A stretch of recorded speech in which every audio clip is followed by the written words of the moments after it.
histoire d'en dire plus. Moins 40. C'est le Nord. Tu m'as demandé, mon petit. Bon, et on m'appelle mamie et... Et mamie Tromblon, elle sait que ça fait trop parler, mamie Tromblon, hein!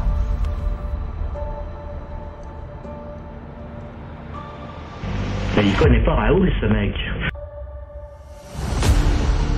Et puis en plus, je sens que ce soir, je vais conclure. Tu m'aides pas là? Non, pas là, non. Bonjour, bienvenue sur Histoire d'en dire plus cinéma, le podcast du cinéma de la pop culture. Aujourd'hui, on va parler de la naissance d'un chef-d'œuvre du film d'action avec Bruce Willis, notre cher Bruce Willis. C'est Piège de cristal. Allez, c'est parti mon kiki.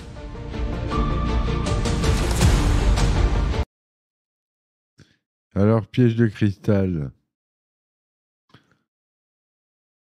Die Hard en version originale est sorti en 1988 et réalisé par John McTiernan. Qui aurait pu prédire qu'un film d'action se déroulant presque entièrement dans un building deviendrait l'un des plus grands classiques du genre. Piège de cristal n'est pas seulement un film d'action spectaculaire, c'est aussi une leçon de cinéma qui continue d'influencer le genre de plus de 35 ans après sa sortie. La genèse du projet. Tout commence avec le roman Nothing Lasts Forever de Roderick Thorpe, publié en 1979. L'histoire est adaptée pour devenir Piège de cristal, mais avec des modifications significatives. Le personnage principal est rajeuni et son nom change. Joe Leland devient John McClane. Plusieurs acteurs ont été envisagés pour le rôle principal avant Bruce Willis, notamment Arnold Schwarzenegger et Sylvester Stallone. Le choix de Willis était risqué à l'époque. Il était surtout connu pour son rôle dans la série télévisée Clair de Lune et n'avait pas encore prouvé qu'il pouvait porter un film d'action. Le film se déroule lors d'une soirée de Noël dans le Nakatomi Plaza à Los Angeles. John McClane, un policier new-yorkais, vient rendre visite à sa femme Molly, qui travaille dans l'immeuble. La fête est interrompue par l'arrivée de terroristes menés par Hans Gruber. Ce qui distingue Piège de cristal des autres films d'action de l'époque, c'est sa façon de construire progressivement la tension. Le film prend son temps pour installer ses personnages et son décor avant de lancer l'action.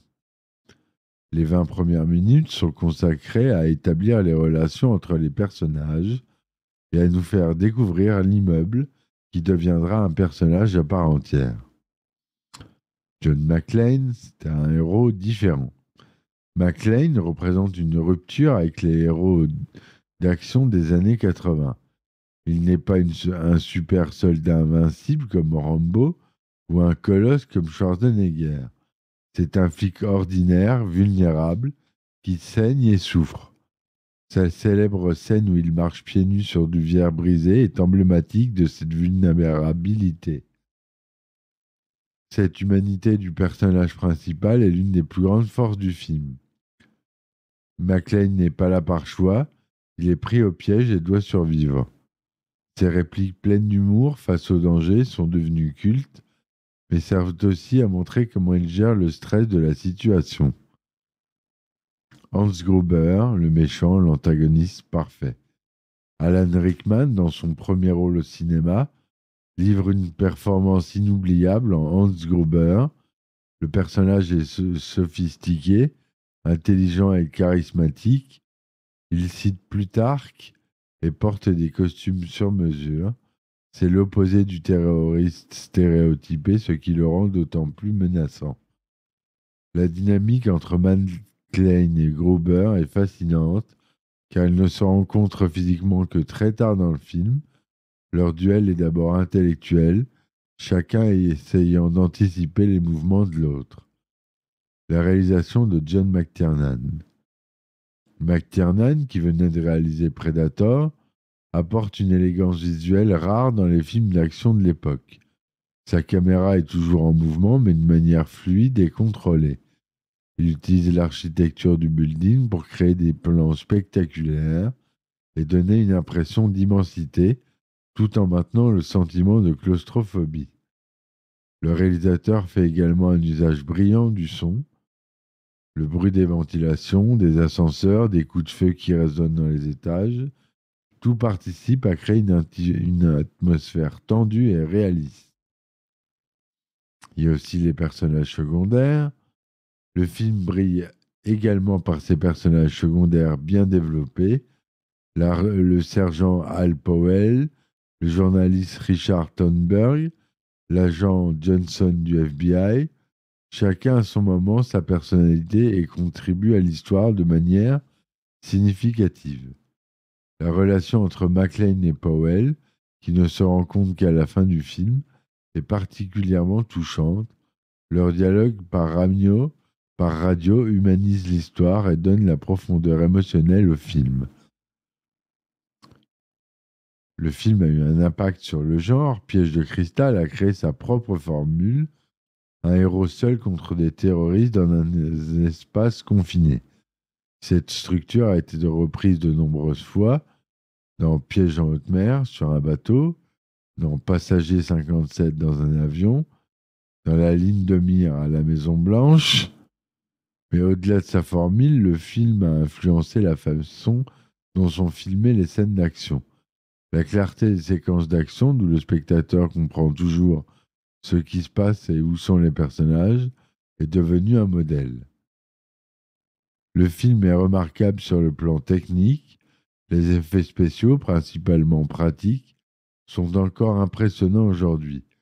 La destruction de l'étage supérieur du building, l'explosion de l'hélicoptère, la chute finale de Gruber, tout est réalisé avec un souci du détail qui donne au film son réalisme. La photographie de Jan de Bont capture parfaitement l'atmosphère nocturne et les reflets de lumière sur les faces vitrées du building.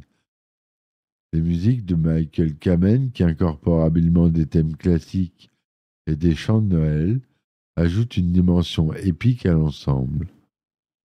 Les thèmes du film. Sous les apparences des films d'action, Piège de cristal aborde plusieurs thèmes intéressants. La masculinité.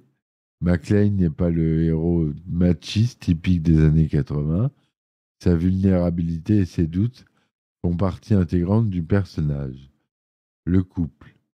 L'histoire est aussi celle d'un couple qui tente de se réconcilier. La bureaucratie. Le film critique l'incompétence des autorités et la manipulation médiatique. Le capitalisme. Les terroristes se révèlent être des voleurs sophistiqués visant les coffres de l'entreprise. Plus de 3 décennies après sa sortie, Piège de cristal reste une référence. Son influence se fait sentir dans de nombreux films d'action contemporains. La franchise a donné naissance à 4 suites, mais le premier film reste inégalé. Ce qui fait sa force, c'est son équilibre parfait entre action spectaculaire et développement des personnages, entre tension et humour, entre scènes intimistes et moments grandioses. Piège de cristal est bien plus qu'un simple film d'action. C'est une œuvre qui a défini les codes du genre, tout en créant un divertissement intelligent et sophistiqué. Son influence continue de faire sentir dans le cinéma d'action contemporain. John McTiernan et son équipe ont créé un film qui transcende son genre et son époque. C'est un exemple parfait de la façon dont un film d'action peut être à la fois divertissant et intelligent, spectaculaire et émouvant. Voilà, c'était notre analyse de Piège de cristal. N'oubliez pas de vous abonner à notre podcast pour plus d'analyses de grands classiques du cinéma. Mettez 5 étoiles, ça fait avancer le podcast, ça m'aide beaucoup. Ça vous coûte pas grand-chose. Je vous dis à la semaine prochaine pour un nouvel épisode. Merci de m'avoir écouté et ciao ciao. Histoire d'en dire plus. Moins 40. Chez le Nord. Tu m'as demandé, mon petit. Monte, on m'appelle mamie. Et mamie Tromblon, elle s'est déjà fait tromper, mamie Tromblon, hein?